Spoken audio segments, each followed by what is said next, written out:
and welcome to the Your Good News podcast with me, Katherine Getty.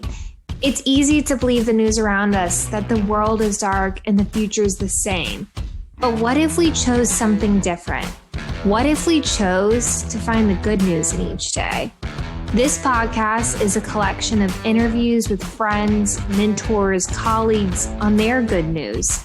From business to health to politics and everything in between, it's my hope that you leave with a boost and find your good news. On this episode, I am joined by my dear friend, Lindsay Thomas. She shines bright. And in this episode, we discuss the importance of engaging with others in a world that often focuses on speed and efficiency. I also, at the outset, want to say we discuss body image and eating disorders. I want this to serve as a warning for those of you that this episode may not serve. Lindsay and I acknowledge that we're not trained professionals on these topics. Rather, we seek to discuss our experiences and how we find community in times that can feel alone. I realize that this may not seem like good news to the face, but I do want to say there's good in the healing. There's good in the community. The first part of the episode does not mention this, and I do offer another warning before we head into the topic of body image. Without further ado, my episode with Lindsay Thomas. All right, here we are, another episode. I feel like I say this every time I start an episode, but I've just been graced by amazing people, and tonight is no different. I am joined by my dear friend, Lindsay Thomas. I gave you a brief rundown before, so we're just going to dive in. Lindsay, how's your day going? Hello. Day is good. Day is great. Week away from turning 30. Which is very exciting. I'm excited for you. I feel like 30s is like really been my prime. I've only been in it a year, so I'll let you know how it goes. Yeah, I was originally felt like in my 20s I was going to dread the day, and I'm very excited for it. Bringing on a new decade. Heck yeah. I do begin every podcast with the same question of what's your good news? So is that your good news or you got more to share? I'll put that under the good news category for sure, of not being afraid of turning 30 and being very excited for it. And I'm going to curveball news that I thought would have been bad news. That is good news. Okay. It's a little flip. Actually, on my way over tonight, was checking my email, and I am in the process of interviewing for new roles and exploring what is next professionally, and got an email back that I was not moving forward with this role I was really excited about, which I think typically would send me down a spiral of doubt. And yeah. And in my gut, I knew it wasn't the right role, but I still wanted to really pursue it for like security and interest and things like that. So while it was like disappointing, there was an element of relief. So I'm going to lean into it being my good news today. Well, I feel like when we were talking about it pre the episode, like I could tell you were like relieved in a way that you knew it wasn't your path. And you said, I kind of knew it wasn't, but I wanted to see. And so it kind of confirms your gut feeling. So that must be, that's some good news. There's good news. Another door that's going to open, right? Is that what they say? Yeah. Who knows? I'm do. now a walking Hallmark card. I probably should stick to my day job. What one door closes, another door opens. Meme of the day. I mean, we first met through our mutual friend, Sam, and I vividly remember her saying, y'all will be friends and we'll hit it off. And I know she was so right. I feel like we've been friends for a few years now, and you have such a unique way of making every person feel like they're not a stranger, in that you say on your Instagram, you're a stranger conversationalist hoping for a world with less likes and more love. And I'm just going to repeat that for those in the back who maybe didn't hear it the first time, but a stranger conversationalist hoping for a world with less likes and more love. And I just would love to talk more about this. Like, how did you come up with this idea? Where does it stem from? Yeah, I have to give credit to a dear friend of mine. Her name is Jess Davis. She founded a company called Folk Rebellion. And that was like the first time I really started exploring what like Instagram and our relationship to digital, and whether that's like tech digital or social media.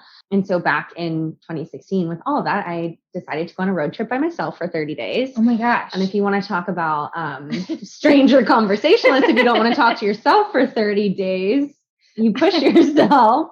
And that's where I like kind of coined that term and made wonderful friends along the way, and have continued to explore what my relationship and the world's relationship is to social media and our like digital tech world. And for me, I'm hoping for more love. So that like presence in those people versus the like external facing labeling of likes on the internet.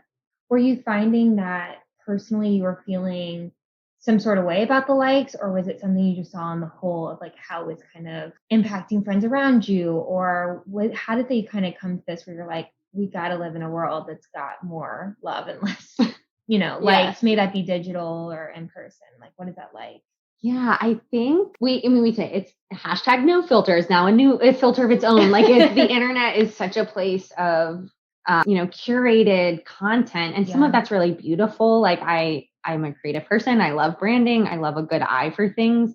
But when it becomes a point of filling needs or filling gaps in our lives, or it becomes mindless or a place of comparison, I think is where the assessment really needs to come of like, is this serving me? What am I spending this time for? Do I care more about the 100th like, or do I care more that I got to go to that concert with my friend Katherine? So, it's like the epitome of when you see people at concerts taking all these videos. Like, I'm like, please take it down so I can actually see the person singing.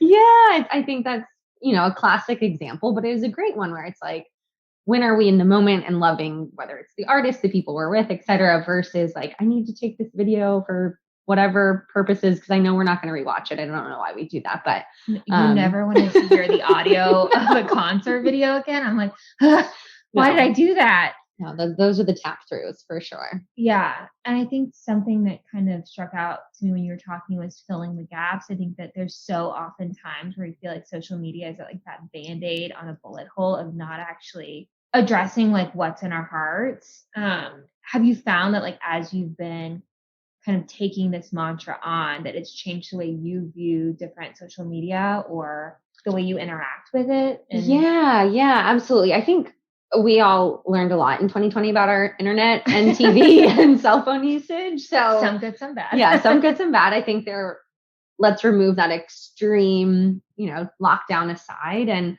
the internet's not going anywhere. And so that's where I always like to tread this conversation of, it doesn't have to be like pro social media or anti social media, but it's like, what's the healthy use of it? And like, how do we just consider the way in which we're using it? I'm not going to sit here and say, don't get on Instagram. Like Instagram is my most used app, but when I'm at dinner with friends, am I scrolling Instagram? That's where it would be an inquiry of like, ooh, this is like probably not where I need to like direct my attention to. If I like have time and in between calls, yes, scroll Instagram, get outfit inspiration, get a brain break. Like, and I think the approach to the conversation, I hope to be more of that like gray space. It doesn't need to be anti or pro, but just like consider, when are you using it? When are you scrolling mindlessly versus maybe using it for, I don't know, looking up something, or, always a restaurant scan before you go. But it's the new, you always got to check the menu. You always got to check the Instagram and be like, is this place a place I want to walk into? Yes. What do the meals look like? Yeah. You got to, it's like Yelp, but now on Instagram. Yeah.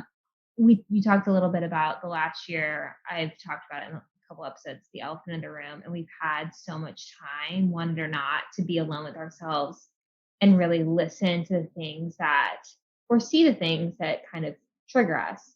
Have there been ways that you've realized, okay, the likes that I'm seeing people or how people are interacting, has that kind of impacted you? Or have you kind of come out from the pandemic and like, I want to be more present, or I want this or that, or I know I'm trying to be more present and not the scrolling person, because I think I used to be, when I was like, I was nervous and I would be like scrolling on my Instagram, and it wasn't, to your point, it was like not addressing the real concern of like, I was nervous. So have you seen anything from yourself or experiences?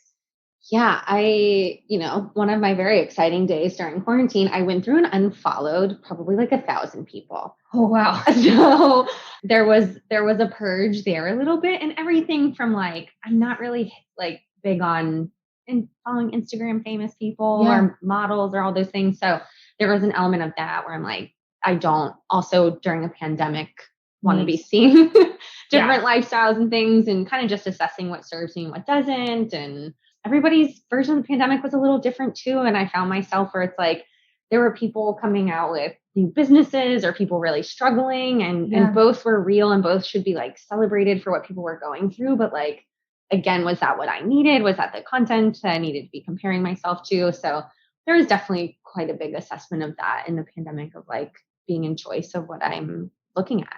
And I think that that's like, not to like be cheesy and go back, like that's the good news of social media, is that you get to choose hopefully how you interact with it and how you show up with it. And like, I think what I just love so much is that you show up so wholly for people. And so like you do that in social media as well. But like having this idea that like we need to actually have people be seen and heard, you have such a unique way of doing it. So we all need to be a little bit more of a stranger conversationalist.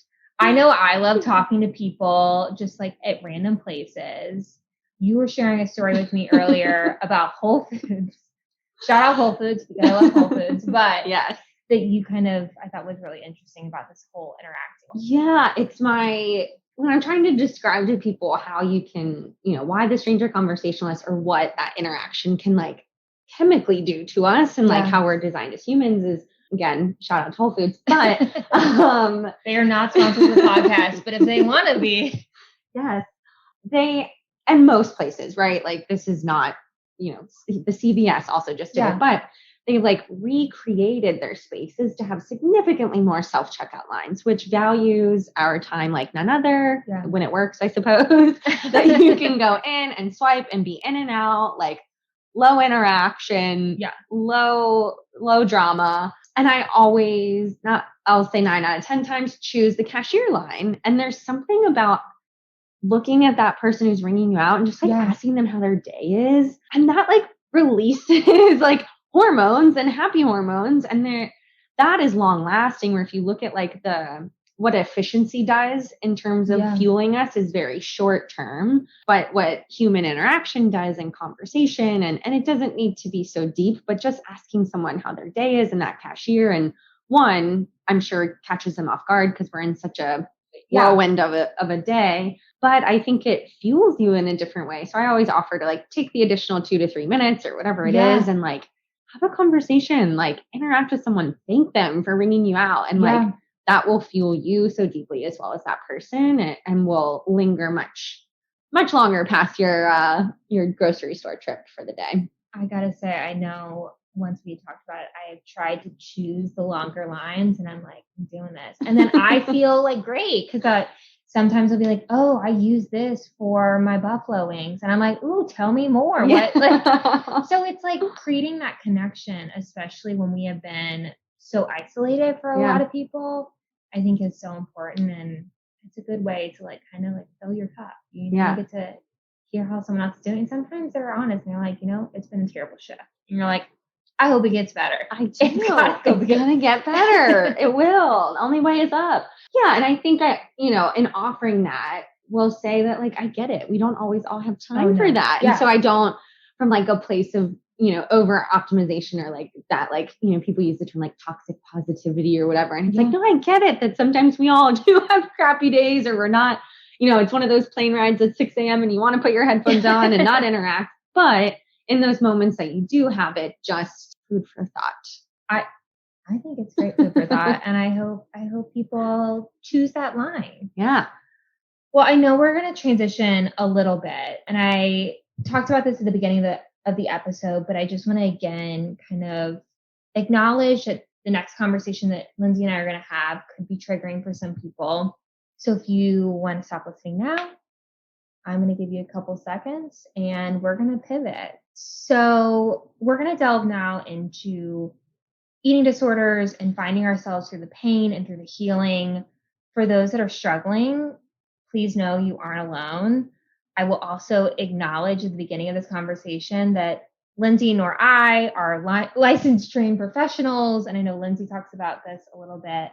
But, we're just kind of sharing our experience. And I know that when I first talked to Lindsay about it, it was such a healing experience to feel like I wasn't so alone in a space that had for so many years felt so lonesome. So you have a community that is rooting for you and that wants you to feel whole in the way that you want to feel whole. So, but if this is something that's going to cause you distress, again, take a beat, and we'll catch you next time.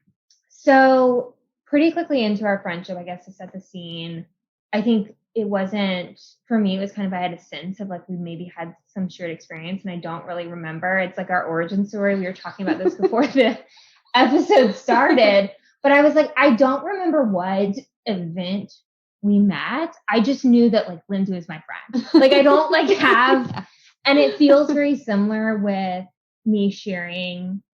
It's not something, it took me to get into my 20s to get to a point where I felt comfortable acknowledging that I had, you know, disordered eating or eating disorder or however it wants to be categorized. But I think that when we started to share it, like made me feel, like I said before, I wasn't alone. And I had someone that I could kind of say, like, I'm feeling this today, or I'm feeling Y, and it could be someone who could create a really safe space.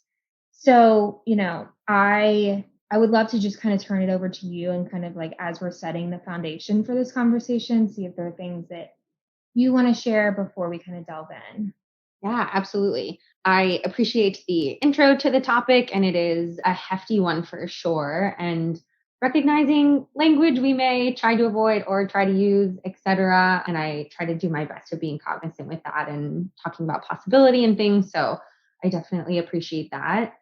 The point at which I had decided to seek out treatment, similar to what we referenced with, our elephant of 2020. That time shined a flashlight on areas of our lives. And at that point in time, I was participating in a certain style of life and had a relationship with food and exercise that, when my business had shut down, allowed it to really grow. And I lived in a 1-bedroom apartment in DC by myself. And we all know what that was like in March and April and May, when it was very confusing and we didn't know where to go. I mean, we would literally stand in a like a quadrant and be like, hi, I'll see you from across the way. Yeah, it was around that time where couches to go didn't exist at restaurants yet. And so I say all of that to share the state of loneliness and place that I had really gotten to. And I very vividly remember sitting on my couch. I was texting my mom kind of in a frenzy about that obsessive feeling and just believing that I knew life could be different. I knew this wasn't the way I wanted to operate for the rest of my life. And I wanted better for myself. And I don't know what it was that allowed me to see that possibility, because I think something I still struggle with is does this exist forever? This relationship with food, or exercise and the industry and social media, et cetera. It's so loaded. And it was the first time for some reason that I had just identified that I knew life could be better, whether it was incremental or just 1%, but I knew there was something that needed to shift. And so I had actually started reaching out to programs and had checked myself into an eating disorder treatment in April of 2020, which was an experience in itself. Yeah. And I will scream it from the rooftops, any amount of professional help, be it therapist, nutritionist, treatment, I will be a huge, huge advocate for. And while the pandemic wasn't the greatest experience, there was a light there that gave me space to be able to commit the time to that. So I'm really grateful for that chapter. I think the hardest, this is probably a topic that people would not think that we would be talking about in connection to the Your Good News. But I think the reason I thought it would be so good for us to talk about is that I share fears of feeling oh my God, am I going to backslide? Is this going to something's going to snap at me and it's going to go back? But I think the things is there is life in a way that you can relate to your body and say I love my body today and I respect what it's doing for me. And do I have fitness goals?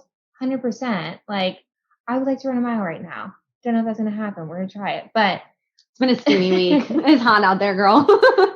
But I think the thing is and I think the reason I think it's so powerful to talk about it is that there is a life where you can live and you can relate to food in a different way and you can relate to your body in a different way. And exercise isn't, for a long time, was punishment.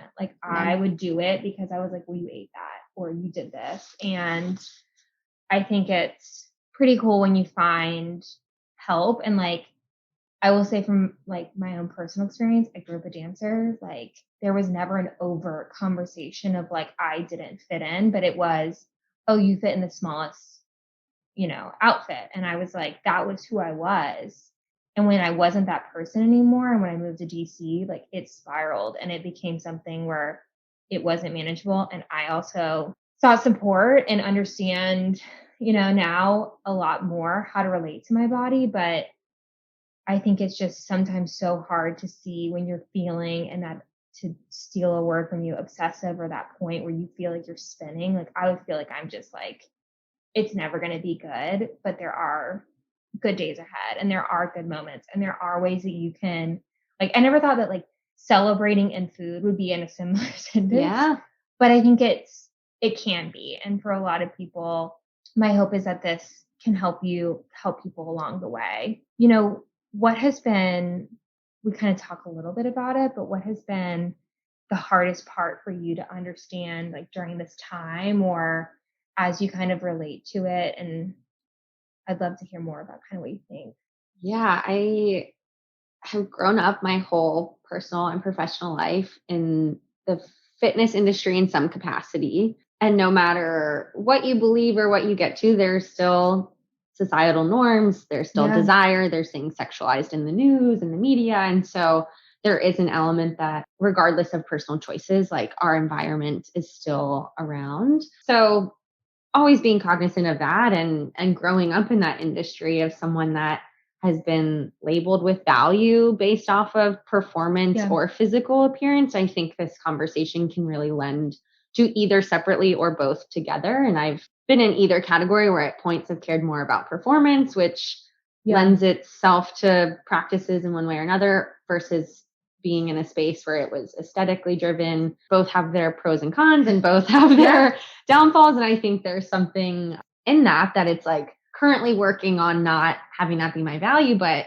as a competitive gal, I step into a gym, and while I'm here to like celebrate my body, move my body for fun, and I see that person next to me, hitting that +1 on a treadmill, you have to remind yourself, not that competition can't be playful and fun, but in a moment where my intention is, your intention is positive movement, I need to, self-talk to say like, it's okay. And some of that's the ego, right? Like ego conversation. But I think the reality around that being that it's still like daily choices, not gone forever. Yeah. And what's when I don't attach my value to that, I had to decide like, what does determine my value as Lindsay? What do I want to be, what people see me for, when I remove defining myself as those things? So still exploring that. I mean, I feel like on a daily basis, we're all exploring it. And you, at the end, we're talking about how you kind of decoupled the value of like aesthetically or, performance wise, and like trying to seek value in other things. How have you kind of pivoted? And you said daily choices. Are there things that you do that I feel like I have to on a daily remind myself that like I am safe in my body. Like that is a mantra I write all the time. Yeah. Are there things that you do to kind of help you pivot, creating value in different areas of your life, not just related to one? Yeah, absolutely. And anything I've like done has absolutely been coupled with like still professional support, and have lended new habits that I've discovered on my own with friends, or have been from other podcasts I listen to, or advice from whoever. So the first thing, and I know I shared this, but being really cognizant of what you follow on the internet. Like things that don't serve me is like models in white booty shorts, And I think it's not always like the ideal. Yeah. Aesthetic. And so, being mindful of like what components of, whether that's food bloggers, diet culture, Instagram influencers, especially when we were all doing fitness online last year. So what did that look like?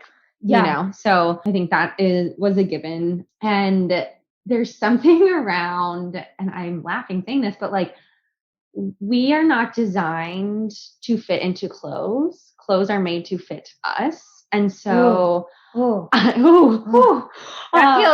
feels like we got that's another repeat from the back. Like, there's something, I'll recognize, was I, last summer the purge was continuing. We were cleaning out the house when there still wasn't a lot to do. Yeah. And instead of keeping clothes that didn't fit my body in this exact moment, like I don't have like weight loss goal jeans. Like I have a pair of jeans that fit me how they are right now.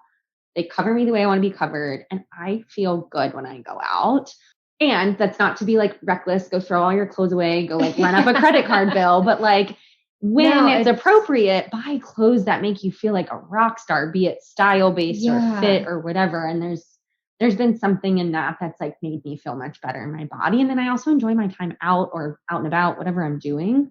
Yeah. So that's been a big one. I mean, I am still stuck on you don't fit into clothes. Clothes are meant to fit you. And I'm still like, ooh, Katherine, you need to like go down a path on that one. Like that is because I think that to your point on social media, I know that they're changing what you can have on social media about diet culture. I think I heard that. Pinterest came out with that. Yeah. But I think there is such a like, we are recording this during the summer. There's such a summer bodies and like what you fit in and what you're wearing. And like, man, have I fallen into the trap of like buying clothes or trying to fit into clothes versus the opposite. And so I think that that's a real golden nugget you just left there. It's a good one. It's like been.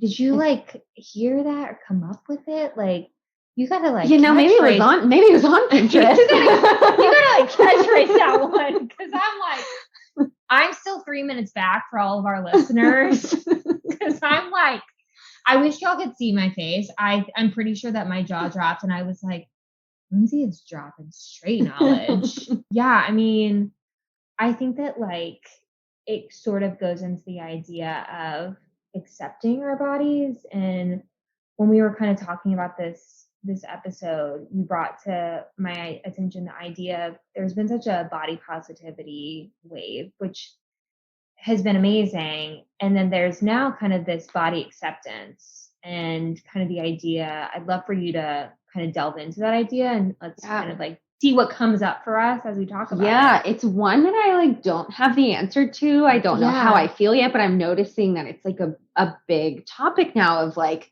taking the conversation one step further, which we see in any movement of like new layers really being peeled back. And there is, as we've mentioned, this like obsession with body inclusivity, body positivity, body. And now the kind of counter argument surfacing being body acceptance from the way I've really digested the conversation is like leave my body out of it. Like just like it doesn't need to be positive or this or that, but like, why is that such a heavy thing in the media or such a thing in models and inclusivity and how we're really approaching it? Can it just be like, I am who I am, period. Like, let's move on. And it's, I think, a really healthy conversation. It's a juicy one, no matter where you land. So I think it's interesting too, because I know I've appreciated like now when I look online for clothes, like I do see like how it fits on various body types. Like I have hips and like most models are like, that's a different body type. I'm not going to like label anything, but like, I will say like, sometimes I'm like, how does that actually fit on me? And so like to see different people wearing the clothes has made me feel like, oh, okay. Like I can kind of understand it, or I like this, or I don't like this, or like whatever it may be. But like, it's an interesting topic of like, maybe we shouldn't just label anything. Like it's kind of the way I've been thinking of it, is like, we shouldn't label anybody good, bad, different. Like everyone comes into this earth in a different vessel. Yes. Can we just like call it a damn day? Like, I mean, there's all sorts of subgroup. There's fat positivity and skinny shaming. Like there's and those languages are used in this space. And that was like a learning in itself too. And I'm like, to the point of just like, let's accept it as is. And maybe that sounds like naive or easier said than done, but I just appreciated the new perspective of saying like, like, because I now don't know what's like, it's like, I don't know what to say because I want to just like, not that I don't want to acknowledge it, but I'm like, everyone is in their own skin. Like, can we just I think everyone is trying to feel comfortable in their own skin. Yeah. Like at the end of the day, like we just want to be ourselves and like show up the way we show up. And like, can't that be enough? Yeah. Hope so. And I chose it differently, professionally, Yeah. personally, dating, like, whatever it is. Yeah, I really enjoyed that. Like, I feel like I want to read more about it because I think that to your point, it's kind of that like next layer of like, what does it mean? And like, how does that show up? And it's my hope that like companies actually hear that. And I'll be interested to kind of see like, how do people pivot? How do people like accept it in a different way? Because I think everything in the last, I feel like few years, and this is not just this topic, it's just been like everything is an extreme. And it's like, how do we just like I don't know, maybe I'm going too political now. Are there any other tools or things that you're like, I've realized this along kind of this path that you want to talk about or share? Yeah, for a long time, it's how I found my current job actually was like exploring what it would be like to work in the space of eating disorders and body image. Like that's originally what I wanted to pursue as a career path and was really laser focused on that niche piece of it. And through some of my experiences over the past year, and I do have this like passion around digital wellness too. And I'm like, oh, it's like kind of all related. And so I've really navigated this like umbrella of joy and like what are ways that we can introduce more joy, whether that's my Whole Foods checkout line, cashier moment, or through this topic is like needing to introduce more joy in my experiences. And one of the ways I've done that is the way I've approached like meals with friends and like really cognizant to having that be an experience with friends versus like harping on some of the other things. And again, easier said than done, but kind of like reframing scenarios. And that's been a really big one, is to like experience food in a positive way with people that are really supportive and positive. And then the other side to that has been in the kitchen. So like kind of programming my mind to the relationship I had with my physical kitchen, with cooking. And that's been a really positive experience of like navigating joy in that. And is where, if I like bottom line everything we really chat about today, is where my like tagline of just lick the spoon really came from. So I love like, I'd love to like kind of delve into that story of just like the spoon. Like, I think that was one of the first things. And like now when I'm baking, I'm like, I'm going to lick the spoon. But for those who haven't got to hear the story before, can you share a little bit more about licking the spoon? Yes. And I hope everyone goes out and makes brownies and licks the spoon. Yes, absolutely. This, for timeline wise, was after I had finished treatment last year. And historically, the way I would cook food was like very attached to an app and the ingredients and like really being cognizant of what was going in and what was being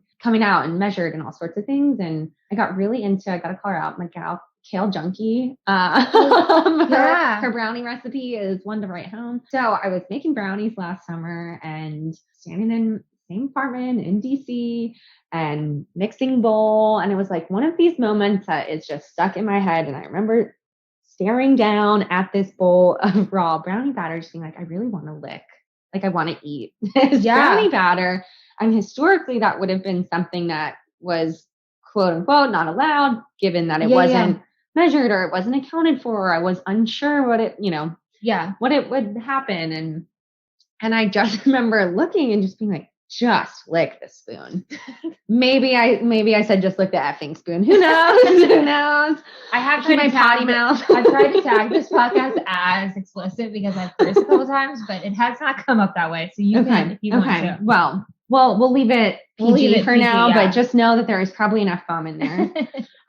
And in choosing that, it's like, I'm going to choose joy. And your body's usually an intuitive machine that will tell you what it wants, when it wants, be it a conversation, a second date, or the raw brownie batter. Like, your body is usually smarter sometimes, I think, than we are. And I just wanted the freaking brownie batter. I was like, you know what? You lick that brownie batter. And it's my whole way around choosing joy and choose those little moments in between, and that will account for a more fulfilling life and a more joy-filled life than some of the alternatives.